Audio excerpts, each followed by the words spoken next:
The day I was accepted into law school, my Emile gave my husband a framed photo of him as a child and said, "Back when you had real dreams, before she weighed you down." He smiled and said, "She just misses the old me." I sat there in silence, acceptance letter in my lap. 4 years later, she was charged with fraud. Guess who she called first? I answered, "You miss the old him? You'll love the lawyer he married." I remember everything about that day. It was a Sunday late afternoon, and we were headed to Darlene's house, my mother-in-law. It was her weekly dinner. She hosted every Sunday, and missing one meant endless guilt trips. James, my husband, said we had to go. "Just smile and get through it," he always told me. I had just gotten my acceptance letter from UC Davis Law. I didn't even wait for the mailman. I tracked it online like my life depended on it.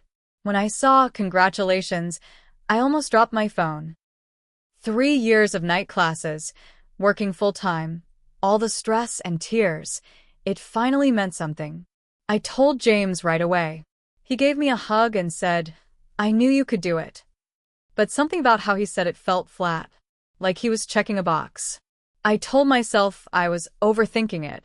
He was probably just tired. We pulled into Darlene's driveway. Her house looked like it hadn't changed since the 90s.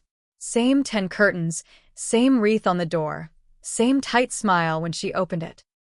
She hugged James and barely looked at me. We sat down at the table, her, James, me, and his younger sister Tara. Dinner was pot roast, mashed potatoes, the usual. Halfway through, Darlene said she had a surprise. She got up, walked out of the room, and came back holding a small gift bag. "James," she said, handing it to him, "I found something while cleaning out the closet. Thought you'd want it." He pulled out a framed photo. It was him as a kid, maybe 7 or 8. Baseball uniform. Big smile. Missing a front tooth. There was a little tear in the corner of the photo.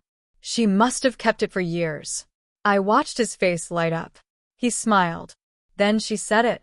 "Back when you had real dreams. Before she weighed you down." Nobody spoke. I waited for James to say something. Anything. Tell her that was rude. That it wasn't okay.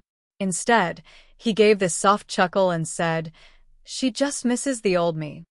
That hurt more than if he'd said nothing. I looked down at my lap. My acceptance letter was still there. I'd brought it, thinking I'd share the news with everyone. Maybe toast with some cheap wine. Maybe feel proud. Instead, I felt like I didn't exist.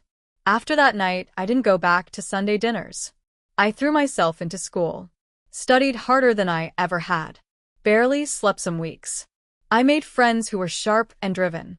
I finally felt like I belonged somewhere. James, he drifted. He took on freelance design work, but it was inconsistent. He spent more time on his computer than anything else.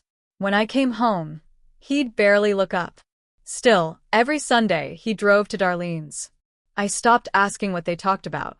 Sometimes he'd say things like, "Mom just thinks you've changed me."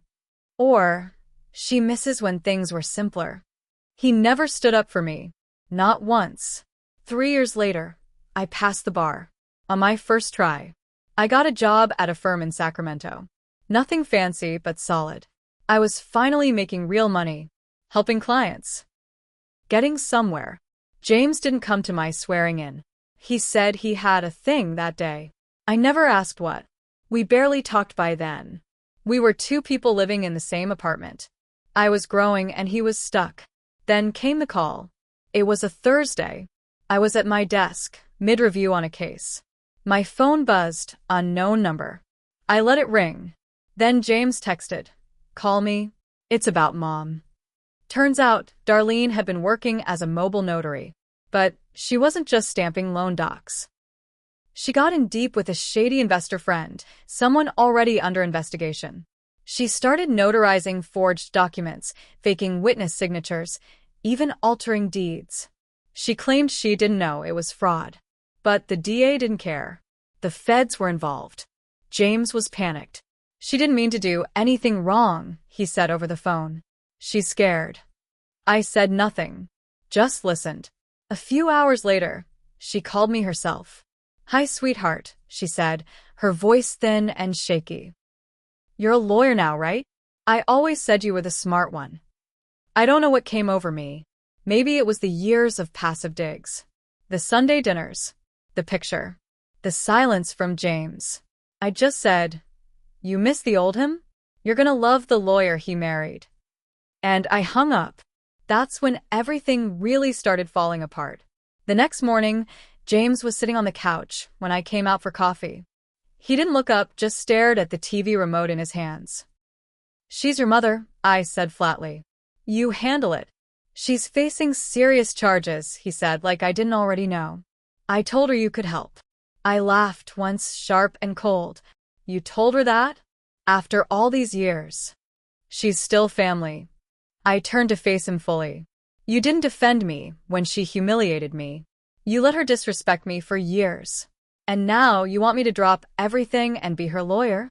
His eyes finally met mine. They were bloodshot. "She's old. She's scared." I didn't answer. I grabbed my bag and walked out the door. At the firm, I was quiet all morning. Couldn't focus. One of the partners, Cheryl, asked if I was okay. "Family issue," I said. Later that week, Darlene showed up. At my work. She stood in the lobby like she owned the place, wearing a church coat and clutching her purse like someone was going to steal it. The receptionist looked confused. "There's a woman here to see you. She says she's your mother-in-law." I came out, expecting her to look ashamed. She didn't. "Can we talk?" she asked. "I need a lawyer." "You're a lawyer." "You need a criminal defense attorney," I said. "We don't do that here." I thought maybe you'd make an exception. "For family." I just looked at her. "You never saw me as family. You saw me as someone who took your son away. Now you're drowning, and suddenly I'm your sweetheart again." Her smile faded. "I didn't come here to argue." I leaned in slightly, voice low. "You committed fraud, Darlene. You're lucky the people you screwed over haven't filed civil suits yet. You better find someone who can help you fast." "I won't be that person." I turned and walked back to my office. That night, James wasn't home. He didn't call, didn't text. When he finally came back the next morning, he looked rough, like he'd slept in the car. "I stayed at Mom's," he said. I nodded. "Figures." He sat down on the edge of the bed. "I don't get it. She needs help. You're a lawyer. You can literally fix this." "I'm not your family's fixer," I said. "I worked for years while your mom treated me like trash, and you stood by. I have a life now. I don't owe her anything." James rubbed his face. "I think I need space." I waited. "Are you asking for a separation?" He didn't answer. I took a breath. "Fini. I'll get the papers drawn up." He looked at me like I'd slapped him. That was the moment I realized I was done trying to pull him forward. He could go right back to where he came from if he wanted. I wasn't going to be his lifeline anymore. And Darlene? She'd find out just how cold the system could be when you've burned every bridge on the way down. 2 weeks passed. James moved into Darlene's guest room. I didn't stop him. In fact, I was relieved. I could finally breathe in my own apartment without feeling like a ghost in it. I focused on work, filed the separation papers, and started sleeping better. Darlene's case was gaining steam. Headlines started to pop up in the local news. Elk Grove notary accused in real estate fraud scheme. I didn't click the articles. I already knew the story. But then something changed. One of the junior paralegals in my office, Nadia, came into my office holding a stack of printouts. "You're going to want to see this." It was part of the court filings. Darlene had officially hired an attorney, a cheap, loudmouth guy from Roseville who used to handle DUI cases. He'd filed a motion arguing Darlene was just a victim of influence, that she'd been manipulated by a family member with legal knowledge into participating. My stomach dropped. Family member. Legal knowledge. That pointed one direction me. I marched into Cheryl's office with a folder in hand. "She's trying to drag me into it." Cheryl read the filing, her face tight. "We'll handle this. You're not named yet. But if it escalates, we'll need to get ahead of it." I sat in silence for a second. "She's trying to make it look like I coached her." Cheryl nodded. "We'll clear it up. But you need to lawyer up outside this firm. Just in case." The next day, I got a call from Tara, James' sister. We hadn't spoken in over a year. She was crying. She's saying it was you. She told the lawyer you gave her advice, said you told her the documents weren't a big deal. I felt like the air got sucked out of my chest. I never said that. I know, Tara said. But she's panicking. And James, he's backing her up. What do you mean? He told the lawyer you'd looked at some of the papers once. That you said it looked normal. I don't think he meant it the way they're spinning it, but I hung up without finishing the call. That night, I drove straight to their house. Darlene's porch light was on. I knocked, waited. James answered. He looked shocked to see me. She's trying to frame me? I said. After everything? James looked nervous. She's scared. I don't care. She thought if she could make it look like someone else guided her. I'm not someone else, I snapped. I'm your wife. Or was. And you? Did you really tell her lawyer I looked at the documents? He hesitated. I mean, you did, once. You glanced at them. I stared at him. I never gave her advice. I didn't even know what she was doing. You just gave them ammo. James looked down. I didn't know it would get this far. That's the problem, I said. You never know anything until it's too late. He reached for me. Let me fix it. I stepped back. Don't. I'll fix it. The right way. I got in my car, heart pounding. That's when I knew this wasn't just about Darlene anymore. James had become a liability. And if I wanted to protect myself, I'd have to burn every last tie between us. I didn't sleep that night. I stayed up reading every document connected to Darlene's case. I called an outside attorney first thing in the morning. His name was Bill Kravitz. Middle-aged, former prosecutor, now defense. Sharp, fast, didn't mince words. I told him everything. The photo, the dinners, the silent digs. James. The fact that I never advised Darlene on a single thing. I swore on my license. He believed me. But that didn't mean I was safe. She's trying to use the illusion of your expertise against you, he said. Even if you're innocent, it muddies the water. The court of public opinion can ruin reputations long before a ruling. By Friday, I was being pulled off a few big cases at my firm just to protect their image. Even Cheryl sat me down. We're not saying you did anything wrong. But until this clears, we can't risk certain client relationships. That hit me harder than I expected.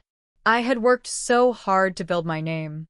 Late nights, missed holidays, the constant pressure, and now it was all at risk because a bitter old woman and her weak son decided to throw me under the bus. So I hit back. I gave Kravitz everything I had. Emails, texts, photos, receipts. Darlene had used James' computer to send emails related to the fraud. I had the logs. She'd notarized forms with forged names that matched a folder James accidentally left open one night. Names I'd copied for fun, out of habit. Turns out, James had more involvement than he claimed. He'd helped format the documents. Made them look professional. He thought it was harmless. Just graphics, he told her. Nope. It was fraud. White fraud. Conspiracy. Real charges.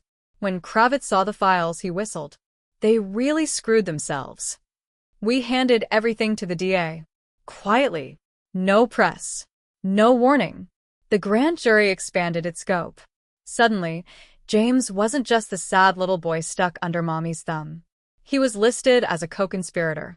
He came storming into my office a week later, eyes wide, shaking. You turned me in, he shouted. I stood. You dragged me in first. You ruined my life. I laughed, short and bitter. You ruined your own life. I just stopped protecting you. He stormed out. I never saw him again after that day. In the end, Darlene pled guilty. So did James. She got 3 years. Not a long sentence, but enough to make her feel it. Her name was ruined in town. Her little Sunday dinners stopped. Nobody visited. James got 2 years probation and 6 months in a halfway house. The court saw he was more clueless than criminal, but still part of it. Me? I got my cases back. My firm kept me.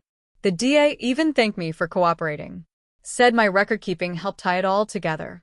Sometimes people ask me if I regret anything. 예, 이도. I regret not leaving James that night at the dinner table. I regret sitting in silence, clutching that letter, when I should have gotten up and walked out. But I fixed it. I fixed it the only way I knew how. With the law. With the truth. With fire.